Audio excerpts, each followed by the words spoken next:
Simula nang nagsalpak tayo ng Excel exhaust dito sa CB, well, obviously gumanda ang tunog. Tsaka ang ganda kasi ng pagkakulma ng Excel sa CB, oh. Pero parang may kulang eh. Pakinggan nyo to, ah.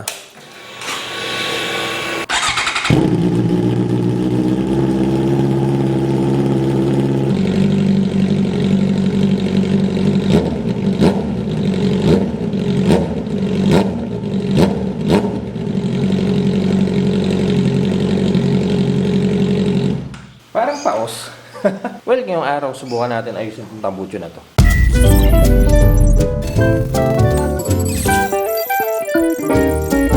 Sinalpakan natin ang CB650R na Excel exhaust 2 buwan na nakakalipas. Sa mga hindi pa po nakakapanood, search nyo lang po sa channel. Original exhaust to from Spain. Nakuha natin ang segment supply na may carbon tip. Ganda, no? Full exhaust po to. Mataba yung link pipe, which is isa sa mga nagustuhan ko dito sa exhaust na to. Kaya ganito na lang tumunog ang Excel.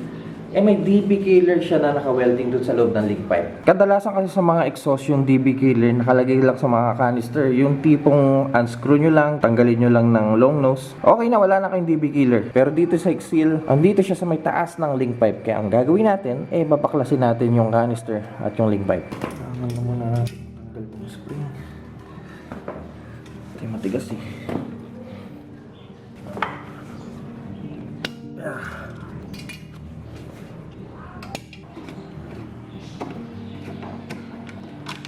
Tatapin natin ito. Tanggal. Ito ang DB killer natin na naka-TIG weld dito sa link pipe. Purpose ng DB killer, unang-una, para mabawasan yung ingay na nilalabas ng exhaust. Hindi ganun kabulahaw at the same time, mayroon pa rin kayong back pressure. Pero dahil nabibitin ako sa tunog niya, tatanggalin natin to. Teka, baklasin muna natin tong link pipe para makatanggal na natin. Bago natin tanggalin yung link pipe, tanggalin muna natin itong auto sensor para hindi magka-problema.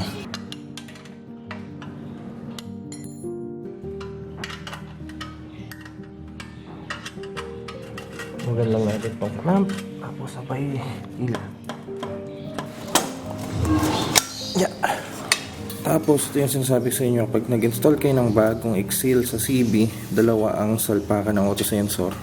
Yung isa, takpan nyo lang.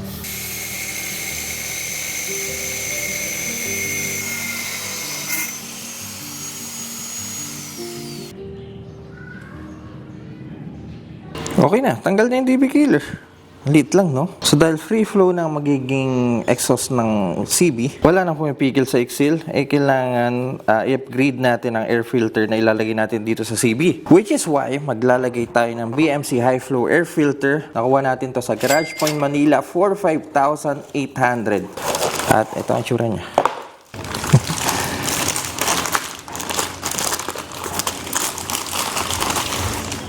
Yan. Magaganda dito sa mga high flow air filter, may improve niya yung airflow papunta sa engine. Unlike sa mga stock air filter na disposable, eto, tatagal sa inyo to. Halos wala na ang palitan to eh. Kung magpapalit man kayo, sobrang tagal. Napakadali lang din linisan nito dahil tubig lang katapat nito. Hindi nyo na kailangan ng mga kung ano-ano pang chemical. So yes, kailangan natin to para makahinga ng maluwag si Chivas.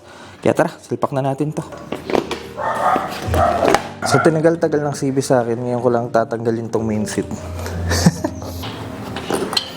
Ito, kung magpapalit kayo ng battery, dito siya nakalagay.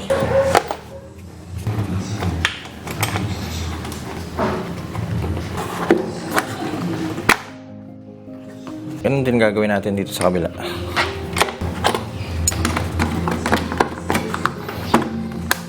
Dito nakalagay sa ilalim ng tangke yung air filter. Para magawa natin yun, kailangan natin iangat yung tangke. Tanggalin muna natin itong cover.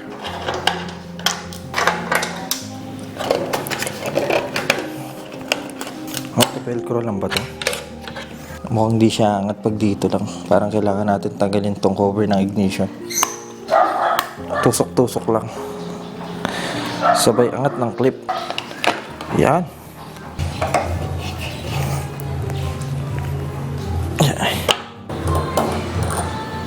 Ganda natin ito. Baka mahulog ito. Tigas ah.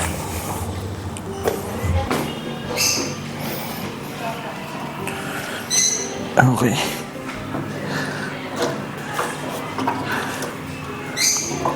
Kailangan may steady natin na nakaangat tong tangke. Buti wala masyadong laman tong gas tank niya. Ngayon, kailangan natin i-unclip yung mga nakasalpak dito para matanggal natin tong cover. Ingatan yung huwag mahulog itong mga straw sa loob, mga kitty mice.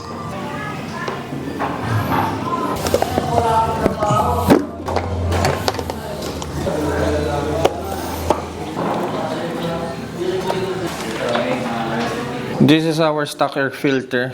Hindi pa siya ganun kadumi actually. 3,000 pa lang naman ang tatakbo ng CB. At ito ang BMCI Flow Air Filter. This is disposable, hindi pwedeng i-reuse to as per manual. Ito naman, pwedeng linisan lang pag madumi. Basain nyo lang. Tapos pwede na ikabit ulit. Yun ang kagandahan dito sa BMCI Air Filter. Yan. Babalik lang natin mga dapat ibalik dito sa CB dahil medyo madaming gawain to. Tsaka para marinig na rin natin kung anong kakalabasan dito sa pinaggagawa natin.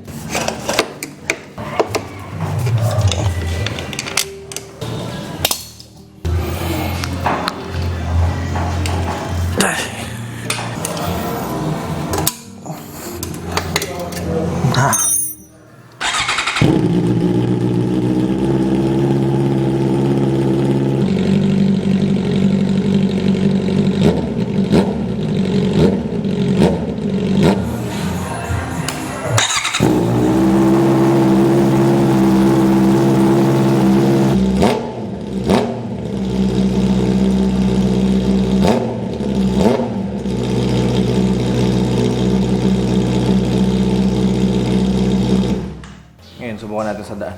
Okay, subukan natin dito sa maluwag na daan ang pinagagawa natin. Kanina hindi ako makabomba ng gusto kasi may mga tao na sa labas tsaka baka may nagpapahinga.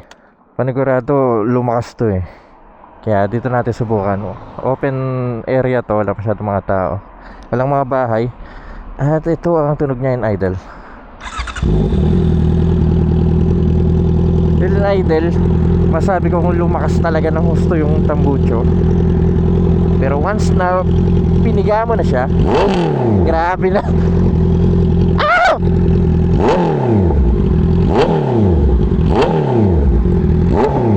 Tsaka mas namoy mo yung gas eh. Wala na umarang eh.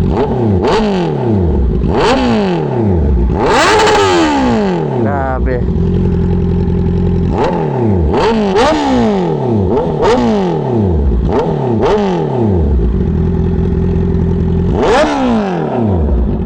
Teka, may lumabas pang check engine dito sa dash natin. Okay, wala naman.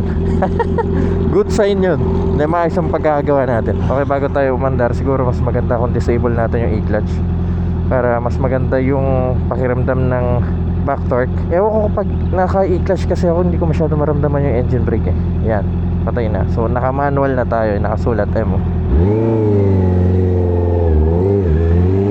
U-turn tayo dito.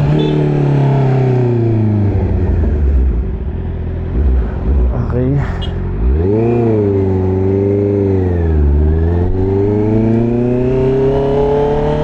Kamusta low in power? Yung pakiramdam natin ngayon sa low and torque hanggang mid RPM, mas naging smooth yung performance niya. Hindi katulad nung nauna na medyo may pagka-jerky yung bawat piga natin. Kasi smooth lang yun. Piga ako, bibitawan ko. Hindi tayo masyadong nag-ganon. Siguro nakatulong yung high flow air filter natin. Ngayon, ang isang problema ko sa Excel na naka DB killer, once na nasa low RPM at pumiga tayo, then bitaw sa throttle, nagpa-backfire ng matindi.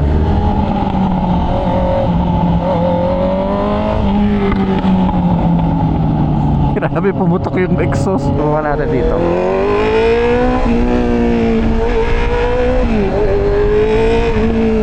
Second gear, bumitaw ako. O diba, wala nang backfire.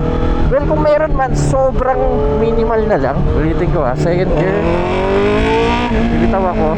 Wala!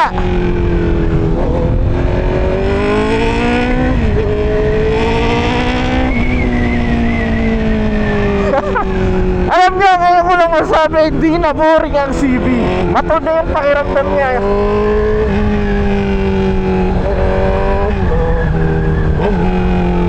Wala nang backfire, oh.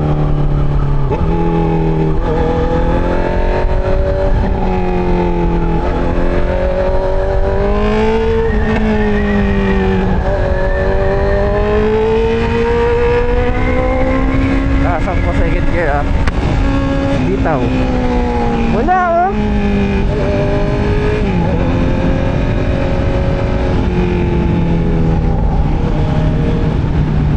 Ayos to ah. Sa wakas kalmado na si G-Bus. Parang ang sarap sa pakiramdam kapag pumipiga ng clutch dito sa CB. Tsaka mas ramdam mo yung power ng bike. Oh, pwede pala low CC dito. Mukhang dito nag-i-stay si Kuya.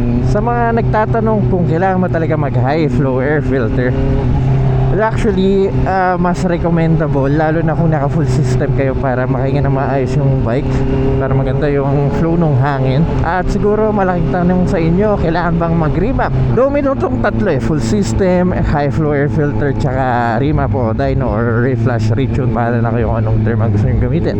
Pero dahil street use lang naman para sa akin ng CB, hindi ko na siya i-remap, and yung power niya ngayon mas nag-i-enjoy ko. Aminin ko, nabawasan ng onti ang power and low end, pero mas naging smooth naman yung takbo ng bike. So para sa akin, hindi na masama yun. Hindi na ampaw yung pakiramdam ng bike.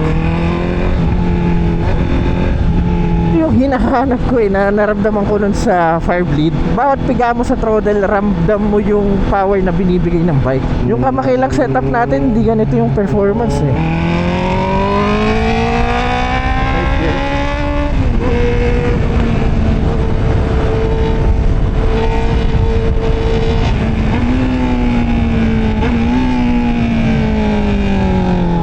Smooth na ng response ng bike kapag nagda-downshift.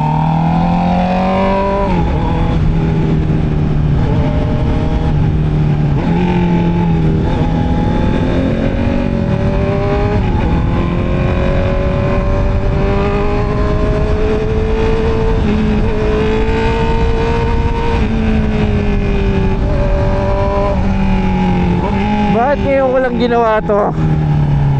Well, actually, ngayon lang ako nagkaroon ng oras. Ngayon, sa inyo na gamitin. Good job, Jow! Congrats sa atin. Ay, hindi pala ako naka-clutch.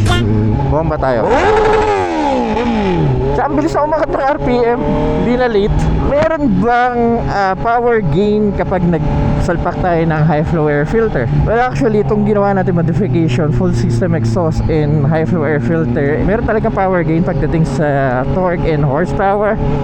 Pero yung specific number, malalaman lang natin syempre kapag nagpa-dyno tayo. Tsaka mas may gaganda pa tong bike kapag magpapa-dyno tayo. Pero tulad nga na sabi ko sa inyo kanina, okay na ako dito sa setup natin. For street use, para sa akin okay lang kahit di kayo magpa-reflash. Pero kung gagamitin nyo yung bike, gusto nyo malaman or maramdaman yung full potential ng bike, syempre magpa-dyno kayo. Ulitin ko, nakuha natin tong BMC high flow air filter sa Garage Point Manila. Nakuha natin for 5,800. Medyo may kamahalan nga lang, pero hugas-hugas ka na lang dito, hindi mo na kailangan tapon to, hindi mo na kailangan magpalit. And sa mga kuha ng Excel exhaust, meron po ang Secmot supply. Nakuha natin to sa Caloocan, nakalimutan ko magkano. Panoorin na lang po nyo yung video nung in-install natin to sa YouTube channel natin. Andun yung full details ng pagsalpak natin dito. Also, one thing is for sure, mas lalakas ang gasolina nito. Diba na ganun talaga kapag gumandang performance ng bike, babawi to sa gas consumption. Fuel consumption, makikita ba natin dito? 19 km per liter para sa 4 cylinder, 649cc. Hindi na masama. Usually ganun talaga nag-reach eh. Paano yung vibration ng CB? Nabawasan din ba in high RPM? Well, actually hindi. Ganun pa rin. Wala tayong magagawa sa vibration ng CB sa high RPM. Actually, alam nyo ba, kahit magpa-remap kayo, meron pa rin talagang backfire. Hindi mawawala yan, pero malilesen. Yun ang importante dun. Kapag ganito na ang senaryo, dito na natin ako ng i-clutch. Tayo sa main menu. Teka, i-clutch. Dito tayo dito saglit. Alright. So this is our CB650R with Exil exhaust na hindi na magaspang tunog. No, tingnan yung idle niya, pakinggan nyo. O diba, wala lang sabit. Liga tayo one last time. So let me know in the comment section kung ano masabi nyo dito sa ginawa natin modification. Also kung may mga ibang tips kayo para sa mga cutie pies natin dyan, just let me know in the comment section. Actually hindi ko sigurado kung magba-bar end tayo, pero mukhang okay pag bar end no. Mag-detail tidy ba tayo? Tatanggalin ba natin ang fender sa likod? Mukhang hindi. Hindi ko naman kailangan maging sports ang itsura ng CB dahil may tenar ako, yun talagang pumupunit na itsura. So kailangan ko yung fender lalo na kapag naulan. Kaya mga ka-device, kung nag-enjoy po kayo sa video na to, kindly leave a like.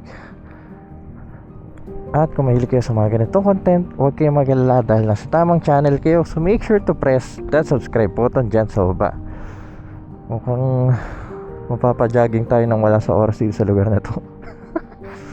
See you po sa next content.